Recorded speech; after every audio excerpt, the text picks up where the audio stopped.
Fixing iMessage if it's not sending is fast and easy. I'll walk you through the steps, but first, hit the subscribe button down below. It really helps me out.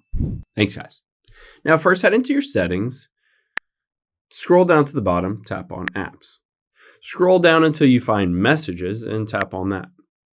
Under iMessage, we're going to toggle this off, wait a few seconds, and then toggle it back on. You can see it says waiting for activation.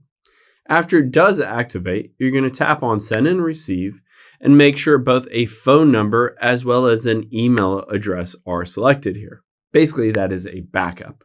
Now, the next thing we'll do is head into a web browser and we'll type in speed test. You're going to test your internet connection and hit run speed test. Essentially, you need an internet connection to send and receive iMessages. Those go through your internet, either Wi-Fi or cell data. You can swipe down from the top right and always toggle Wi-Fi on or off to get the better signal.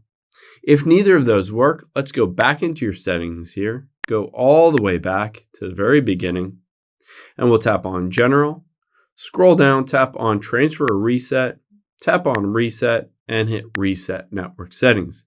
Enter in the passcode, and this will bring all of your all your settings for your network settings back to factory default. A lot of times this fixes bugs or glitches with connecting your phone to the network, and you're good to go.